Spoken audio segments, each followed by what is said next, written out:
welcome to another episode in Partners for Law in Development series, Ways of Seeing and Being. Through conversations with women who catalyzed movements on law and justice from 1980s through the 1990s, we get a closer view of the events and people that shaped these movements, as well as the paths these women traveled. Shanthi Dairiam is our guest for this episode, a much valued mentor to many, including myself. So it gives me enormous pleasure to introduce her along with Shireen Haq, who anchors the conversation. Shanthi Dairiam is an educator, a women's rights advocate, and a former member of the UN Committee on the Elimination of All Forms of Discrimination Against Women, also called CEDAW. A founding member of the International Women's Rights Action Watch, Asia Pacific, Shanthi must be credited for grounding CEDAW in local and national activisms in South and Southeast Asia, and very importantly, in initiating collaborative preparatory processes for civil society shadow reports to the CEDAW. These reports assist the committee undertake its country reviews. Apart from her work on CEDAW, Shanthi has mentored many organizations and women's rights advocates and has been part of expert bodies within and outside the UN on a range of human rights issues. Shireen P. Haq, a leading voice on women and human rights issues in Bangladesh and South Asia, is a founder of Nari Pokho and is associated with several national and regional women's rights initiatives. Her long-standing work on CEDAW with Shanthi and her position as a member of IWRAW-Asia Pacific's advisory committee since its founding makes her an abiding ally and a fellow traveler. I invite Shireen to take the floor and begin the conversation with Shanthi. Over to you, Shireen. Hello, Shanthi. So nice to see you after such a long time, even though virtually. Nice to see you too. So we have this interview to get going. And I thought what would be good is if you could start talking about your early work life, especially the work you've done with family planning in Malaysia, and talk about how that actually exposed you to what women's lives were really about, the inequality, the kind of suffering that you encountered. I remember many stories you've told me about your family planning days. And if you can talk about that and then lead on from there to talk about your discovering CEDAW and how meeting Arvon and IWRAW took you in a certain direction. But as I've said many times to you, that it seems to me that everything you've done, whether it's family planning, whether it was the brief period at ABWLD, or even your studies in Sussex, all of them somehow converge into this direction of working on inequality and non-discrimination. And so there was always a kind of connectedness. So if you can talk about that. Well, before I came into the voluntary program on family planning service delivery, which was called the Federation of Family Planning Associations in Malaysia, I had been a teacher and an English teacher. And that work is in a context that doesn't expose you to life. You're dealing with children and you're just teaching them. It's a very different context. But I did take an interest as a volunteer in the delivery of family planning services because it touched on the lives of women largely. And when there was an opportunity to move from being a volunteer to a full-time job, I moved there and quit teaching altogether. When I was there, I had several shocks, really. I began to be exposed to the kind of life, abusive life that women had, the inequality they faced, especially in intimate relationships. They were all mostly married women. And what came across to me was the depth of hierarchical relationships between men and women, their inequality, and the fact that they were not equals in this relationship between husband and wife, and that they could not set the terms of this relationship because for, at a very basic level, they could not come to accept contraceptive services unless they were permitted by husbands, by mothers-in-law. They couldn't make that decision on their own. That was a basic level of inequality that I saw. But then I began to also see that they would be facing infections, vaginal infections. They would be experiencing that.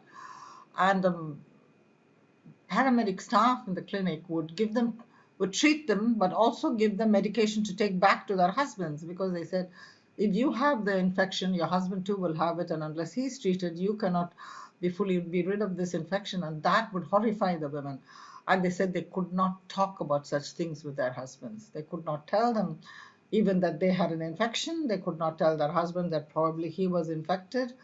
The husband would see himself as a perfect being, and if there was infection between them, it was all due to her, something that, her misbehavior or something, and they could not even negotiate these things with their husbands. And then I saw the depth of violence. They faced violence in their relationships, physical, sexual, emotional. And at that time, Malaysia had not awakened to the existence of violence as a human rights violation. There was no law. The police were not trained to address this as a social problem or as a criminal problem. They had no place they could go to complain to. Nobody took it seriously at all. It was just something that happened in families, and this was the norm. Violence in intimate relationships, such as husband and wife, was a norm.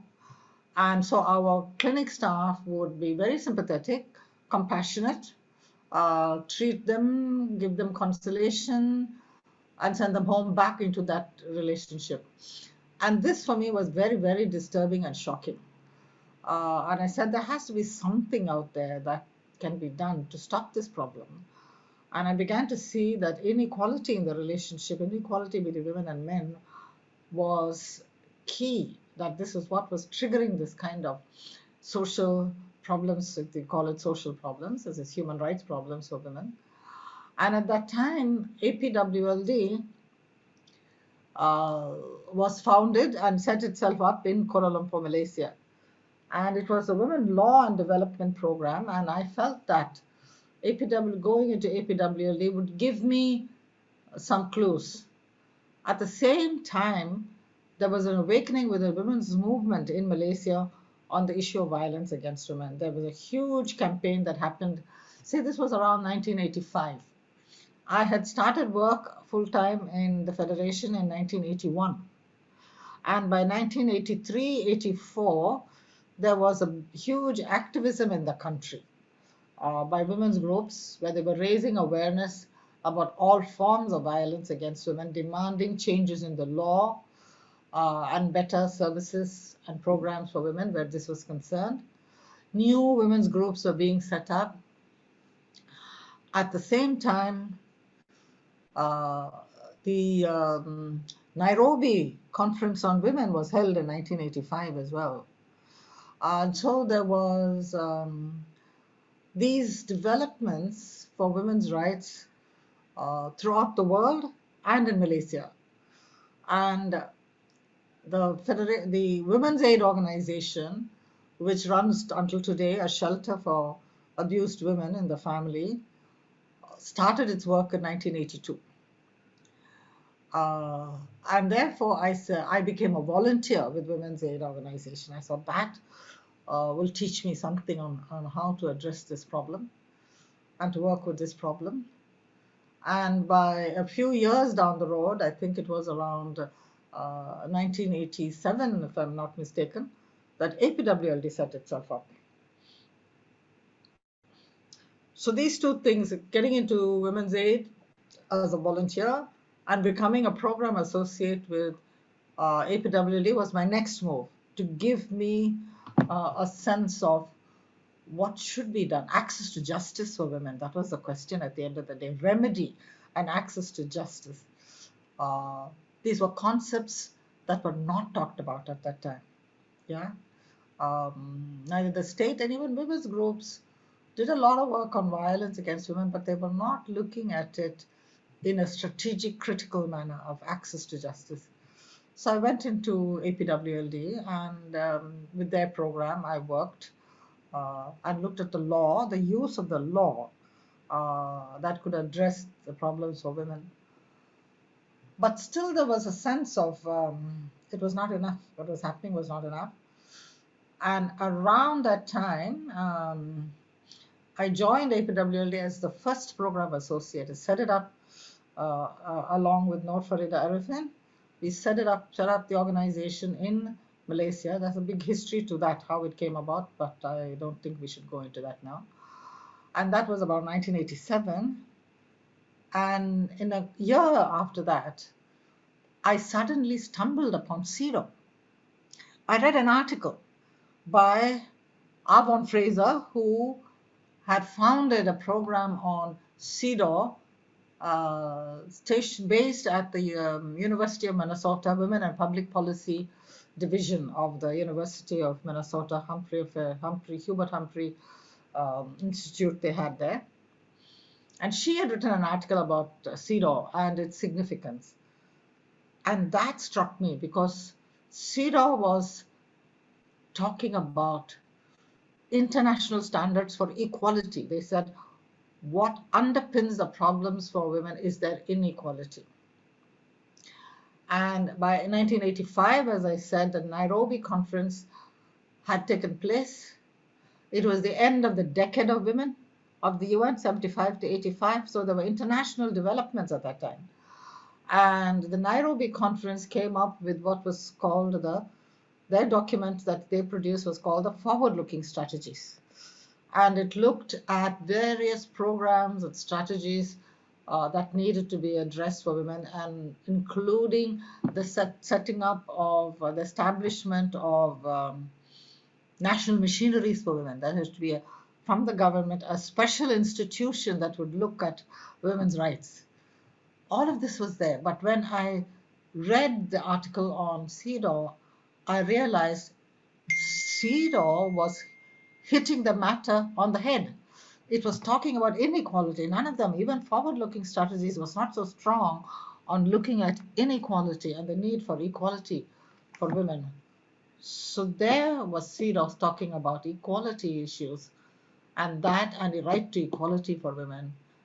And that really touched me. It really drew me very much. And I began to, sitting at APWLT, began to take an interest in CEDAW. And at that time, you, Shireen, had already become involved with Avon's work. Because what Avon's felt was that there should be an international movement of women who would promote the understanding of CEDAW worldwide. That was her intention. That women needed to understand CEDAW, know about it, have knowledge about it. And she set up this international network. You were already part of that international network of activists. And at that time, there was Avon's part of her program was to hold annual meetings when CEDAW sat for its review of state party reports, and it was alternating between Vienna and New York. And there was a meeting of CEDAW review in Vienna, and she would bring her international network of women into that, and they would hold seminars publicizing CEDAW, understanding CEDAW, and so on. So I applied. I was not part of the network. I applied to go into that meeting. I managed to raise some funds, and I went for the first time. I went for this meeting and was really impressed by the potential of CEDAW and its power. And Avon took to me, and she included me in the network, the international network. And that was how I became familiar with CEDAW. And after that, every year, I was invited into the international meeting that Avon would hold, simultaneously with the CEDAW review processes, and I was observing the CEDAW review process and understanding the dynamics of that process and its power, how powerful it was, that review of governments drawing accountability. So there were two things about CEDAW that attracted me. One was the right to equality for women and the elimination of discrimination. That was critical. It was only CEDAW that was talking about that. And secondly, the state was accountable for achieving this equality for women, for fulfilling this right to equality. The state had accountability. So there was a liability on the state if this did not happen. So otherwise, we were not trying to see who was liable if there was violence against women, for example. Of course, there was an individual human being that was perpetrating the violence, but then what would make him stop? What penalties would be imposed on him? Who would do that? That had to be the state. And that was what CEDAW was saying. And it brought in that concept of accountability, or what we popularly refer to as obligation of the state. But I think accountability is a more powerful word. It really introduces that liability principle. So this really drew my attention. And I said, this is what we need to promote so that women can have, at the end of the day, a remedy. Unless you have somebody who's accountable, you cannot demand remedies. From whom will you demand remedies otherwise? So these are the things these are all new ideas for me. And otherwise, even at Women's Aid Organization, working as a volunteer with women who were abused, we were looking at it as abuse, as harm done to women, you know, and we were sympathetic. We were trying to uh, get them some kind of relief, um, giving them a sort of a welfarist approach of trying to see what we can do to get them to lead independent lives if they did not want to go back into an abusive relationship. Uh, and we were doing that for women. They were like cases for us. We were looking on them as cases, uh, social welfare cases that we had to help find jobs, get them legally to get a divorce if they wanted, da da da. So, but then who was accountable for this kind of abuse? And how can we get permanent social change as a result? Uh, this was what CEDAW was, for me, bringing in. And Avon in particular was, for me, um, a mentor, because she was talking about, first of all, popularizing CEDAW and monitoring its implementation. And she talked about CEDAW and its strength by saying, and I always remember this, she was saying that CEDAW expanded the concept of human rights that was already there in the world and the UN by bringing in women's rights as human rights. Although she said, this is what CEDAW is doing, and this was in the 1980s. Although in the Vienna Conference in 1990, Christ of Human Rights in 1993, the women's movement, inspired by Charlotte Bunch and the Center for Women's Global Leadership, popularized that slogan of women's rights are human rights. And we think that is where it started, but no, that slogan of women's rights are human rights was initiated by Avon Fraser, because she says this is what CEDAW is about. It's bringing us women's rights are human rights, and it is expanding the notion of human rights as a result. And that was very, very interesting. Uh, and then she also referred to CEDAW as the most concise, usable document adopted by the UN during the UN Decade of Women. So her way of viewing CEDAW for me was critical. It was very strategic. And she said women must move, and this is another thing that I learned from Arvon. Women must move, she said, from being that of supplicants begging for some relief to that of being agents for change. And she says this can only happen if we draw accountability from the state and demand the state to do certain things. So we become agents of change. And for this, women had to have knowledge of what this treaty is all about and work towards it. Uh, and that attracted me, and I got very much involved. I got to know you better. I already knew you Shireen, before that because you had come to Malaysia, but I got to know you even better, and I was attending Avon's meetings regularly. But then I think I need to say one more point before we stop this part of the interview. Um, Avon was doing these wonderful things. She was popularizing CEDAW. She was sending out newsletters. She was putting out information. She was contacting a lot of women's rights activists in various parts of the world, from Africa to Latin America to Europe, everywhere. And she was bringing about relief and a remedy for individual women who were struggling for their rights. One of the most famous ones is, of course, as you know, Unity Dow, and who fought for citizenship rights for her husband, who was she was from Botswana, but she could not confer her Botswanian citizenship to her husband or her children. And Avon and her work, she called it IWRAW, International Women's Rights Action Watch Program on CEDAW, um, gave Unity Dow technical legal assistance to argue her case in court when she brought this case to court, and Unity won her case. So there were several such individual women that Avon helped using the principle of CEDAW, obligation and accountability under CEDAW. Constantly, Avon was doing that. But then I said to myself,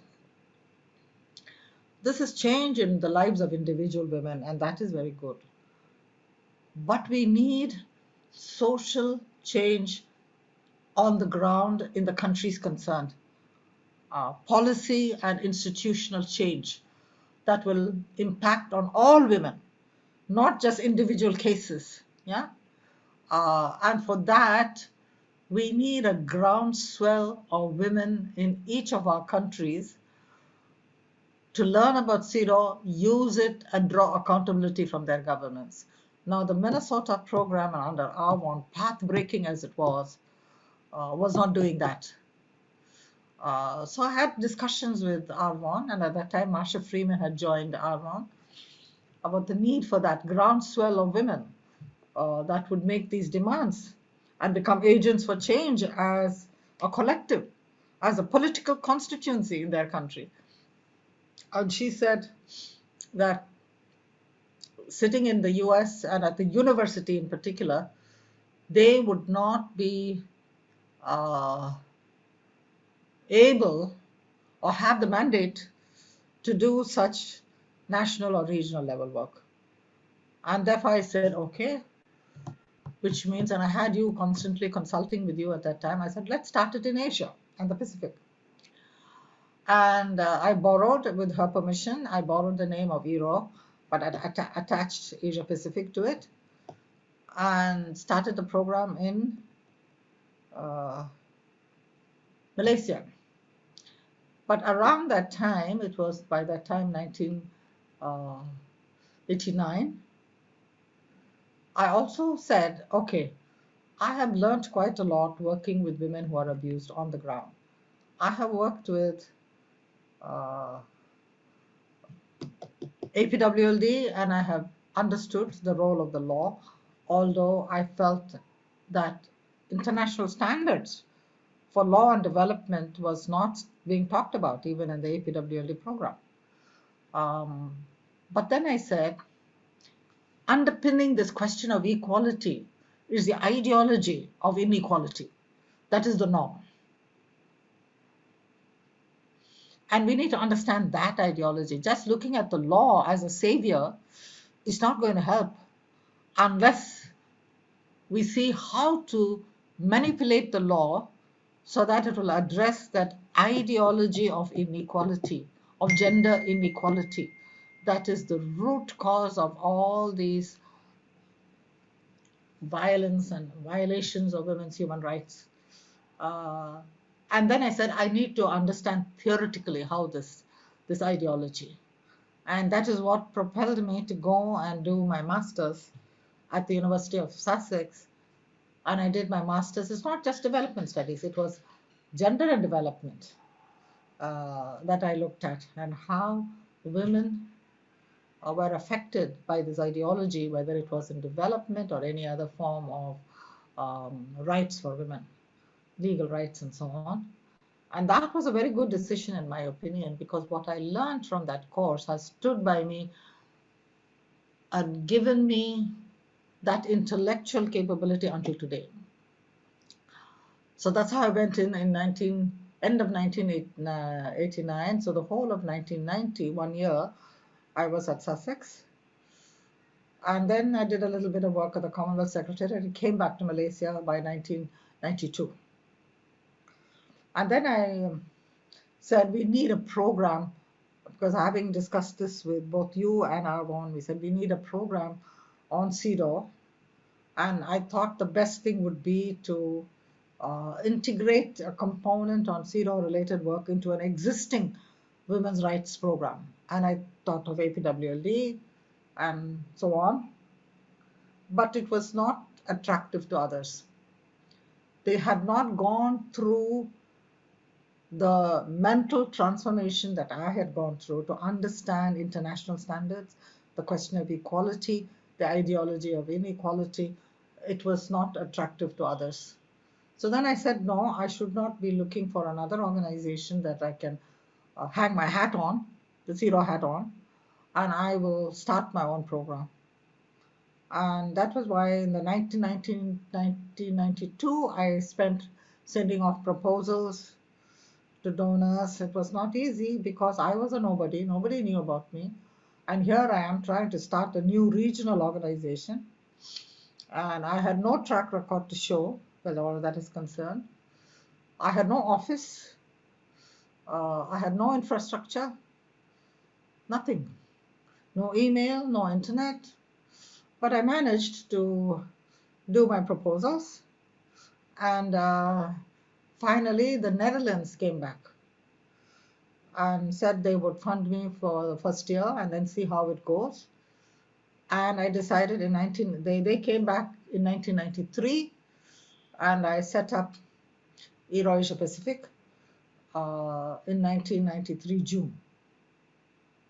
And I had you still with me at that time to consult, but I also had by that time Savitri, whom I had met through APWLD. Savitri in the early years was on the steering committee of APWLD. And I knew Savitri. Andrew Burns was another great consultant for me and mentor. He was part of Arvon's network of international activists. Sir, I had you. So with a lot of advice and consulting, this program was established. So that takes us to that part of until we come to the setting up of IWRAW-Asia Pacific. And I look back at the first proposal that we did for IWRAW-Asia Pacific. There were about 4 objectives, and I'm not going to mention all 4 objectives, but I'm going to mention 2 of the objectives of the first program for IWRAW-Asia Pacific, which might be interesting. And that was to monitor. The aim was IWRAW-Asia program was to monitor the implementation of CEDAW and make it more effective in all of the countries of Asia. And number 2, to use the CEDAW Convention to legitimize women's claims to right and equality. So those were the 2 fundamental objectives of that early program.